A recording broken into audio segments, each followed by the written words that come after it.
آغاز میں خبر آپ کو دیں، پاکستانی ہائی کمیشن لندن میں برطانوی وفد کے اعزاز میں ظہرانہ دیا گیا۔ سابق برطانوی ہائی کمشنر کرسچن ٹرنر کی قیادت میں FCDO وفد نے شرکت کی۔ بات کریں گے سنجے سادوانی سے۔ آگاہ کیجیے سنجے۔ جی بالکل، پاکستانی ہائی کمیشن لندن میں برطانوی وفد کے اعزاز میں ظہرانہ دیا گیا۔ پاکستانی جو سفارتی وفد ہے اس نے بھی اس ظہرانے میں شرکت کی ہے، جس میں سابق برطانوی ہائی کمشنر کرسچن ٹرنر کی قیادت میں FCDO کے جو وفد ہے انہوں نے بھی شرکت کی ہے۔ اس وفد میں جو برطانیہ میں اقوام متحدہ کے جو مستقل مندوبین نامزد ہیں انہوں نے بھی شرکت کی ہے۔ دورانے میں مسئلہ کشمیر خطے میں امن امان اور سفارتی امور پر تبادلہ خیال کیا گیا ہے۔ بلاول بھٹو زرداری کے پاکستانی سفاری وفد کے سربراہ ہیں، انہوں نے پاکستان کا موقف جو ہے ان کے سامنے پیش کیا ہے۔ انہوں نے کہا ہے کہ پاکستان کے جو ہے اس کا یہ موقف ہے، کشمیر کا جو مسئلہ ہے وہ برصغیر کی جو تقسیم تھی اس کا نامکمل ایجنڈا انہوں نے اس کو قرار دیا، اور بلاول بھٹو زرداری نے کہا ہے کہ جو سفارتی سطح پر اس کو حل کرنے کی ضرورت ہے۔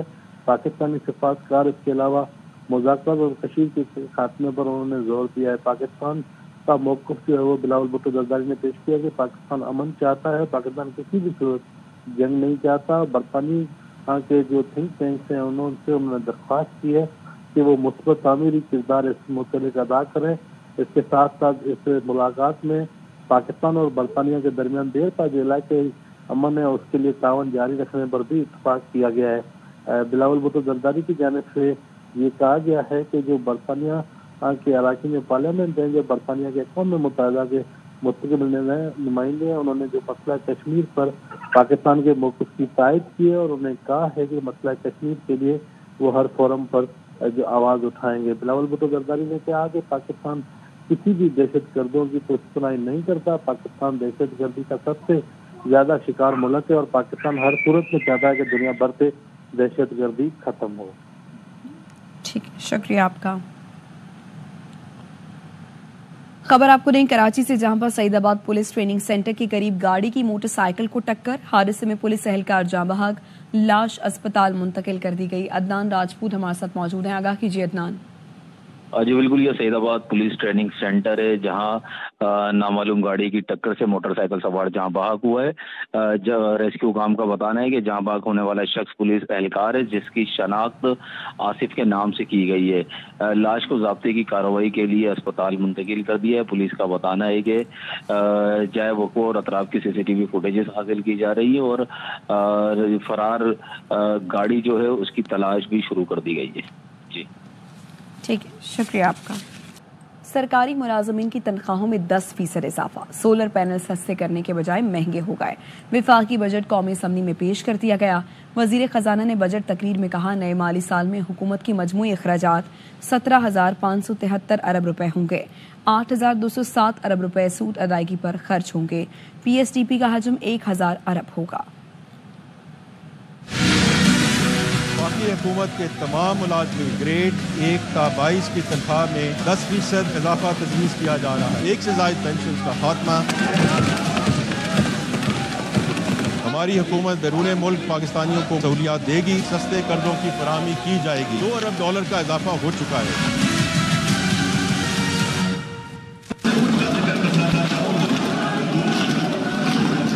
حکومت نے اپوزیشن کے شور شرابے میں اگلے مالی سال کا بجٹ پیش کر دیا۔ PTI ارکان بجٹ بک سے ڈیسک بجا کر شور مچاتے رہے۔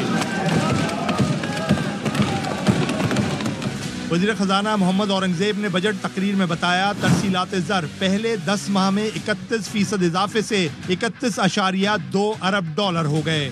رواں سال کے اختتام تک ترسیلات زر کا حجم 38 ارب ڈالر ہو جائے گا۔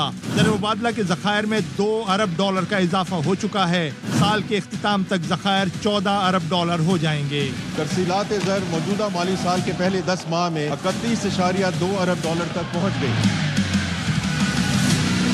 وزیر خزانہ نے بتایا سالانہ 1 کروڑ پینشن پر 5% انکم ٹیکس عائد کی گئی ہے۔ شریک حیات کی وفات کے بعد فیملی پینشن کی مدت 10 سال تک محدود کرنے کی تجویز، اور ریٹائرمنٹ کے بعد دوبارہ ملازمت کی صورت میں یا پینشن یا تنخواہ ملے گی۔